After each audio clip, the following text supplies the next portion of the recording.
சோனியா காந்தியின் மகளும் காங்கிரஸ் தலைவர் ராகுல் காந்தியின் சகோதரியுமான பிரியங்கா காந்திக்கு காங்கிரஸில் முதன்முறையாக கட்சி பொறுப்பு வழங்கப்பட்டுள்ளது. இது தொடர்பான கருத்துக்களுடன் நம்முடைய அரசியல் பிரிவு ஆசிரியர் செந்தில் இணைந்துள்ளார். அவருடன் பேசலாம்.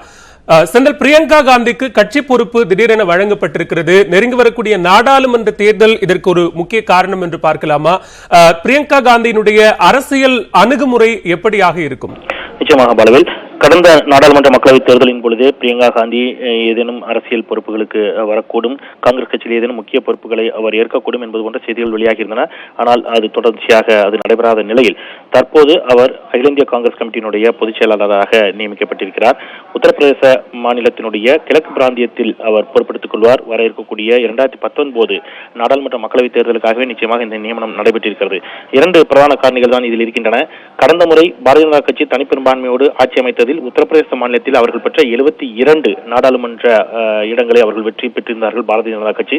அதுபோன்றது ஒரு நிலை உத்தரப்பிரதேசத்திலிருந்து மிக பெரும்பான்மையான இடங்களை பாரதிய ஜனதா கட்சி வென்றுவிடக் கூடாது என்பதில் காங்கிரஸ் கட்சி மிக கவனமாக இருக்கிறது. காங்கிரஸ் கட்சி பகுஜன் சமாஜ் உள்ளிட்ட கட்சிகளோடு அங்கே ஒரு கூட்டணி அமைப்பதற்கான வாய்ப்புகள் நழுவிய நிலையில், அகிலேஷ் யாதவ் மாயாவதி கூட்டணி அங்கே அமைந்திருக்கக்கூடிய நிலையில் காங்கிரஸ் கட்சி அங்கே தனித்தே களம் இறங்குகிறது. இந்த நிலையில் தேசிய அளவில் இந்தியா முழுவதும் நாடாளுமன்ற மக்களவை தேர்தல் பிரச்சாரங்களில் கவனம் செலுத்த வேண்டிய ஒரு கூடுதல் பொறுப்பு அந்த கட்சியினுடைய தலைவராக ராகுல் காந்திக்கு இருக்கிறது. உத்தரப்பிரதேசத்தில் அவரால் உத்தரப்பிரதேச மாநிலத்தை மட்டுமே கவனம் செலுத்த முடியுமா என்ற கேள்வி எழுந்திருக்கிறது. அந்த தளத்திலிருந்தே காங்கிரஸ் கட்சி தனித்து உத்தரப்பிரதேசத்தில் களம் காணக்கூடிய நிலையில் அந்த நேரு குடும்பத்திலிருந்து ஒரு நட்சத்திர அந்தஸ்து கொண்ட ஒரு பேச்சாளர், மக்களை வசீகரிக்கக்கூடிய ஒருவர் அவர்களுக்கு தேவை. அதில் பிரியங்கா காந்தி இந்த முறை களமிறக்கப்பட்டிருக்கிறார். அகில இந்திய காங்கிரஸ் கமிட்டியுடைய பொதுச் செயலாளராக அவருக்கு பொறுப்பு வழங்கப்பட்டிருக்கிறது. உத்தரப்பிரதேச மாநிலத்தினுடைய கிழக்கு பிராந்தியத்தில் அவர் வர இருக்கக்கூடிய பிப்ரவரி முதல் வாரத்தில் தன்னுடைய பணிகளை தொடங்குவார் என்று அந்த காங்கிரஸ் கமிட்டியினுடைய அறிக்கையில் குறிப்பிடப்பட்டிருக்கிறது. பாலவில் செந்தில், மிக முக்கியமாக குடும்ப அரசியல் குறித்து பாரதிய ஜனதா கட்சி கடுமையான விமர்சனங்களை நேரு குடும்பத்தின் மீதாக தொடர்ந்து வைத்து வருவது நமக்கு எல்லாம் தெரிந்த விஷயம். அதே போல பிரியங்கா காந்தியினுடைய கணவரான ராபர்ட் வதேரா மீது பல்வேறு முறைகேடு புகார்களையும் பாரதிய ஜனதா இதற்கு முன்னதாக பல கட்டங்களில் முன்வைத்திருக்கிறது. தேர்தலில் இதை ஒரு உத்தியாக பாரதிய ஜனதா கையில் எடுப்பதற்கு நிறைய வாய்ப்புகள் இருக்கிறது இல்லையா? நிச்சயமாக தொடர்ச்சியாக அது போன்ற பரஸ்பர எதிர் தாக்குதல்கள் நிச்சயமாக அரசியல் தளத்தில் இருக்கக்கூடும்.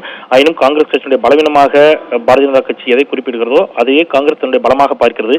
நேரு குடும்பம் தான் காங்கிரஸ் கட்சியினுடைய பலவீனம் என்பது பாரதிய ஜனதா கட்சியினுடைய பார்வை, அதுவே காங்கிரசுடைய பலம் என்பது காங்கிரஸ் கட்சியினுடைய பார்வையாக இருக்கிறது. அந்த தளத்தில் கடந்த மக்களவைத் தேர்தலின் பொழுதே ராகுல் காந்தியை விட கூட மக்களை ஈர்க்கக்கூடிய ஆற்றல் பிரியங்கா காந்திக்கு இருக்கிறது என்பது போன்ற கருத்துக்கள் முன்வைக்கப்பட்டன. பிரியங்கா காந்தி களமிறக்கப்பட வேண்டும் என்பது போன்ற வாதங்கள் எல்லாம் வைக்கப்பட்டன. ஆயினும் அவர் அரசியலில் இருந்து ஒதுங்கியே இருந்தார். ராகுல் காந்தி முன்னிலைப்படுத்தப்பட்டார். ராகுல் காந்தி தலைவராகவும் பொறுப்பேற்றுக் கொண்டிருக்கிறார். உத்தரப்பிரதேசத்தில் மிக பெருவாரியாக காங்கிரஸ் வெற்றி வாய்ப்பை பெறுகிறதோ இல்லையோ, பாரதிய ஜனதா கட்சிக்கான வெற்றி வாய்ப்பை தடுக்க வேண்டிய மிகப்பெரிய பொறுப்பு காங்கிரஸ் கட்சிக்கு இருப்பதாக அந்த கட்சி நினைக்கிறது. அதற்கு பிரியங்கா காந்தியினுடைய தேவை நிச்சயமாக அவர்களுக்கு இந்த பிரச்சார களத்தில், நாடாளுமன்ற மக்களவைத் தேர்தல் பிரச்சார களத்தில் தேவைப்படுகிறது. அதற்கான பொறுப்பாகவே இதை அவர்கள் அளித்திருக்கிறார்கள். நெருங்கி வரும் நாடாளுமன்ற தேர்தலை கருத்தில் கொண்டு கட்சியை பலப்படுத்தும் விதமாக காங்கிரஸ் கட்சியினுடைய பொதுச் செயலாளராக பிரியங்கா காந்தி நியமனம் செய்யப்பட்டிருக்கிறார். உத்தரப்பிரதேச மாநிலத்தினுடைய கிழக்கு பகுதிக்கு அவர் பொறுப்பாளராக நியமிக்கப்பட்டிருக்கிறார். தொடர்பான விரிவான கருத்துக்களை பகிர்ந்து கொண்டமைக்கு நன்றி செந்தில்.